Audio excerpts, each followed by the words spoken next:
Hello, hello, hello. What's happening, everybody? MCOC Droid does. Back again for another video on Marvel Contest of Champions. In today's video, I'm actually going to attempt my first ever Champion Spotlight. So if you are a subscriber to my channel, or if you happen to see my Iron Man Infinity War preview bundles video from a couple days ago, you saw that I got very lucky. Very, very, very lucky. I did not get him as a 5-star, but between the two bundles, I was actually able to get him as both a 3 and a 4-star, which was incredible. I did also get a 5-star from the bigger of the two bundles, but no spoilers. You just have to go check that out. But anyway, so as you can see right here, in the last day or so, I went ahead and maxed out and awakened the 3-star version, just so I could do some initial testing with him. But first and foremost, I'm going to go ahead and take this 4-star that you see right here, which is at rank 1, level 1, all the way up to rank 5. I'm definitely going to max him out. At the time of this recording, I don't easily have means of awakening him. Of course, he's not available in the crystals yet. I do have a generic gem, but I don't have a tech gem, so I have not decided if it's worth it just yet. But anyway, so go over the stats real fast. Like I said, rank 1, level 1. Just checking out the initial attack and health rating right there. Scroll down to some of these attributes. Again, I'll just sort of go over them real fast, since of course they'll change a little bit. Crit rating 28.8%, crit damage rating 174.9, armor 11.0, and the block proficiency is 69.8%. So just sort of the initial stats right there. But again, let me go ahead and get out of here, and I'll go back in. And so now I'm going to go ahead and take him, as I mentioned, all the way to rank 5. The only reason I'm not going to fast forward through all this is I'll take this time to sort of go over a couple of things. First and foremost, initial thoughts. He's fantastic. Gotta love the network problems anytime you're doing a level or rank up for more than a couple levels, right? It seems like it's guaranteed to pop up at some point. Yeah, initial thoughts are he is a very, very, very good champ. Both in terms of attack and defense for Alliance War, but just overall, he's very good. Again, you know, I'll be going over all of his abilities and his skills and things like that, but just through my initial playthroughs with the 3 and 4-star, he's very, very good. I know I keep saying that, but he's been a hyped champ for a while now. And then, of course, you know, we've been fighting him in the event quest this month, and now with these preview bundles, the hype is definitely real. So, yeah, definitely do whatever you can to get him into your roster. Obviously, this Thursday coming up, it'll be official in terms of the crystals will be out and the arena will be up and running. So I can imagine that the scores will be quite high, because he is definitely hyped. I also want to mention, like I said, this is the first ever Champion Spotlight that I'm doing. I am not in the Content Creators Program or anything, but of course, since I happened to get him a few days early before release, just because I was lucky, I figured I would give this a try. And again, this is going to be a bit of a lengthy video, as I'm sure you've already seen by the timestamp in, you know, your feed or what have you. It wasn't my intention to make it a very long video, but he has a lot of abilities and special, unique qualities to him that don't apply to any other champion. So I will throw some timestamps down in the description below, so that hopefully you can skip ahead to whatever you're most interested in reviewing or learning about. And also, again, this is the first time I've ever done something like this, so of course it'll be a little bit longer than expected, I'm sure. So again, if you have any, you know, criticisms, any things you liked, didn't like about this, feel free to comment down below. Please keep it constructive, of course, you know, but by all means, like, I want to hear stuff that I'm screwing up, or maybe not doing as well as I could, or not explaining as well as I could. All of that will help me out, so that I can keep pushing forward to make even better content for you all, which is the whole point of this channel. Not just to entertain you, but also to hopefully be informative and, you know, get everybody better at the game. And especially with someone as complicated as this champion, the extra time is definitely needed, trust me. So just about finished ranking him up here. We're leveling him up. He's already at rank 5 now. Last couple bits of ISO. I've had a lot of tech ISO in my stash, which is nice. It is perfect for a level up for this occasion. Almost there, almost there. Just use a couple little basic ones. And there we go. So he is maxed. He is completely maxed out. Let me go ahead and get back into his profile. Didn't mean to do that. And I am actually recording the audio for this after the fact, just FYI. So I'm sort of commentating on my own video. But yeah, so back into the profile. Just real quick, I'll go into the attributes just to see how the attack and health has increased there. Not too shabby. But then also, again, let me scroll down here to the other attributes. The crit rating went up to 31%. Crit damage rating went up a little bit. Armor jumped from 11 to 16%.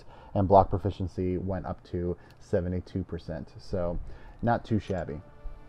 Now, what I'm going to do first and foremost, before really getting into all of his abilities and his special attacks and things like that, I feel like the best way to go about describing him is by defining some of these terms that are special to him, because it'll just make it easier moving forward to reference a few things.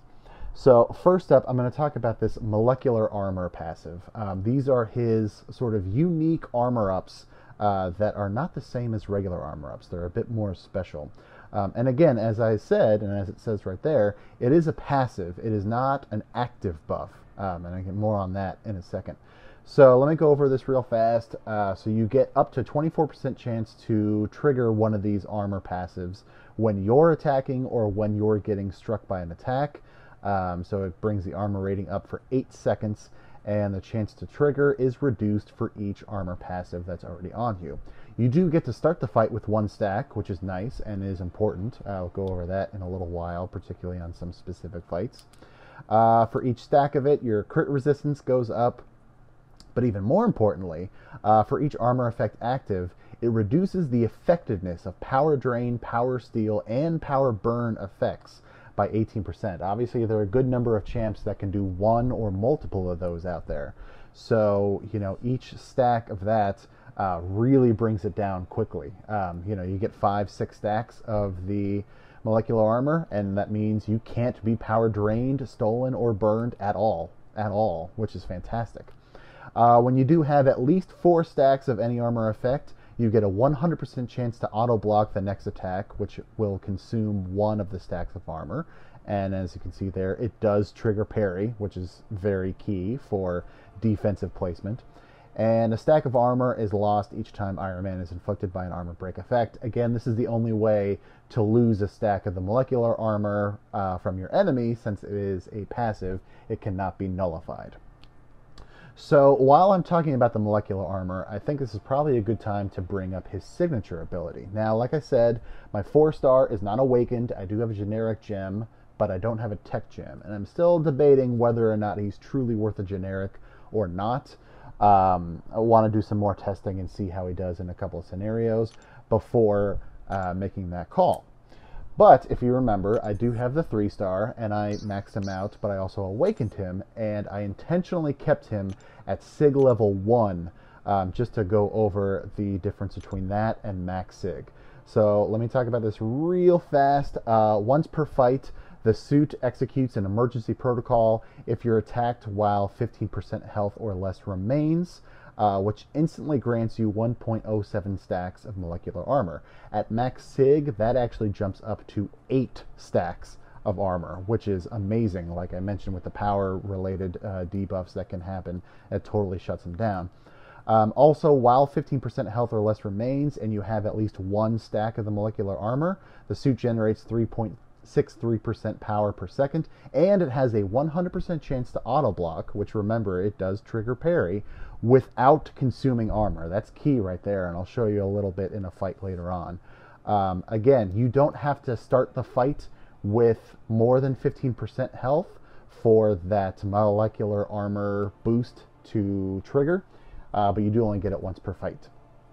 Just FYI. Alright, so I figure that hopefully that's a decent enough explanation of the molecular armor and the signature ability. So now I want to talk about the arsenal, as they call it. So that first little paragraph right there is just kind of like an intro or a summation of the attacks themselves, the blade arm, the hammer arm, and the point-blank repulsor attacks, without really going into them. So that's what I'm going to do right now. And to make it easier, I will refer to them as blade, hammer, and repulsor. Especially with the 2 arm attacks, I don't want to get those confused. So blade, hammer, and repulsor. So I will actually start with the 2 of those, the blade and hammer. For the blade, this pops up as the first hit of the special 1, and for the 3rd hit of a heavy attack. So it is unblockable. It is an unblockable attack, or hit, I should probably say better. It's an unblockable hit, and it will cause a 16-second heal block on your opponent. Now, this will only trigger if the opponent already has an active regeneration going on. If they don't, then it will not trigger that heal block. So it's not sitting there doing nothing, essentially. So you got to make sure that your enemy is already regenning. Then you can go ahead and do the special 1 or the heavy attack, and that'll shut it down for 16 seconds, which is a very long period of time. I think that's probably the longest heal block in the game. For the hammer, so this triggers armor break, and it's a 12-second armor break. This appears as the first hit and the second hit of the special 2, and it appears as the second hit of the heavy attack. So again, the heavy attack will have blade followed by hammer. For the heavy attack, there is a 100% chance for that specific hammer hit to trigger the armor break. However, the flip side is that it's going to be slightly weaker than on the special 2. So the special 2, for each of those first 2 hits, you have a 40% chance to trigger the armor break, but it's going to be a bit stronger just because it's not a guaranteed armor break. Now I want to talk about the repulsor attacks. These are a little bit more complicated, so I'm going to take some extra time in going into them. So they can happen for the first medium hit, so like your dash forward into a combo. It's the first hit of a heavy attack, and that specific time actually has extra attack rating. And then it is the second and fourth light hits. So the combo I'm going to refer to the most with this one is going to be medium, light, light, light, light for your standard 5-hit combo. If you're doing that, then the third and fifth hits of that combo, which are the second and fourth light hits, will be repulsor attacks. Now, again, these are kind of special. As you can see here, they don't actually make contact, and they can't be evaded. So from the blog post where they had the official champion spotlight, it mentions for any dash forward, which is a medium attack, you actually cannot be parried unless you're fighting Proxima Midnight. So that's obviously a very specific circumstance. So 99% of the time when you're dashing forward, you can never, ever, ever be parried, which is pretty darn cool. And they deal energy damage instead of physical damage. So these repulsor hits, when you're hitting an opponent that has both shock and incinerate, it turns those two into a plasma debuff, and we'll talk about that in a moment. The repulsor hits, when you're hitting someone that has an incinerate debuff, or the plasma, it refreshes the timer on that, so it keeps the incinerate going. You can't stack more than one incinerate or shock on your opponent, but for incinerate, it'll refresh the timer. For shock, the repulsor hits generate 0 power in the opponents, and it drains up to 2.5% of their current stored power, again, based on the damage dealt. So the harder you're hitting, the more power you're actually draining from them, or you're draining from them. It's not a power gain on yourself, it's just a power drain on them. So going back to these plasma attacks, I jumped ahead to the special attack 3 because it's the best place for in-game description. So again, you trigger these in one of 2 ways. I mentioned earlier, if you have a shock and an incinerate debuff on your opponent, whenever you do a repulsor attack, it will turn both of those into a plasma passive. The other way of doing it is by launching one of these special attack 3s, which is actually very good for any opponent you're facing that is either incinerate and or shock immune. You can still trigger an L3 and it jumps right ahead to the plasma, so you are still able to trigger it. As you can see, it lasts 6 seconds. And for the special 3, the chance to inflict plasma decreases by 20% for each plasma effect already active on the target. So again, as long as you have at least 1 stack of plasma, any repulsor hit that you do on your opponent will refresh the timer on that plasma. And according to the Champion Spotlight on the official website, you can stack up to 15 of these. So you talk about massive damage, and every repulsor hit will go ahead and refresh all of them. So next up, I just want to go ahead and show the 3 special attack animations, and oddly enough, it's going to be in reverse, just based on how this fight went with Winter Soldier. So as you can see, I'm in the middle of the special 3 right here. The other thing I forgot to mention about the special 3 itself is that it will also cause an armor break, which is nice. But as you can see, there's that stack of plasma that automatically got triggered because I fired the L3. And now you're also seeing, as I'm doing these repulsor attacks, again, if I'm doing a medium, light, light, light, light, basically the first, third, and fifth hit of that combo are going to be refreshing that stack of plasma. Alright, so get that ready, and here comes the special 2 right here. 1, 2. And then the 2 missiles. Again, it only costs 1 stack of Incinerate, even though there are 2 sets of missiles. So again, you can't stack that more than once. And go ahead and fire off the L1 right there, which is a 3-hit one as well. The next example I want to show, when you do have at least 1 stack of molecular armor, as I mentioned, you are bleed and cold snap immune. So, as you can see right here, I actually started the fight with no cold snap against Iceman, which is pretty big. Especially, you know, if you're bringing him for Alliance War attack, or in any major questing times, if there's ever a retread of a very difficult Iceman, especially in uncollected mode, that will certainly help start the fight much more in your favor. And again, this will continue to happen if you get another stack of armor up sometime throughout the fight, but did not happen here since I ended up winning. So it is what it is. Alright, so now I wanted to show, again, I wanted to go into a little bit more detail about the shock. So as you can see, I just triggered one right there. Let him fire off his special. So if you remember, the shock debuff doesn't get refreshed during these repulsor attacks, but if you're watching Winter Soldier's power bar as I'm getting into my combo, and here let me go ahead and do one more so you can see it. Again, I mentioned a medium light, light, light combo. So there it is right there. You'll notice that I'm doing, since I'm not doing that much damage, it's not draining that much power, but that first, third, and fifth attack are not causing any power gain on him either, which is a very nice touch. I'm going to go ahead and switch back into later in the fight when I am working towards the Incinerate debuff. Now again, this will refresh with each repulsor attack. So what I've actually found while I'm waiting for the special 2 to trigger, what I have found is that it's much easier to build up to a special 2, fire it off so you get the Incinerate debuff on your opponent, keep the repulsor hits going so that the Incinerate continues to be refreshed until you have enough power to fire a special 1, which gets the shock going, and then you'll pretty much immediately be triggering a plasma with your first repulsor attack. So there we go, I fired the special 2, Incinerate is up and running, but I still need to build up some more power. So again, with those repulsor hits, that Incinerate is getting refreshed. I'm just trying to get him to throw his special 1, hopefully, but oh well, might as well just keep going. So there's the shock debuff, and there you go. First hit of the repulsor from that medium hit instantly turned the shock and the Incinerate into a plasma debuff. And so now every time I'm doing a repulsor hit, it is refreshing that plasma while still allowing me to start doing more shock or Incinerate debuffs from the other specials.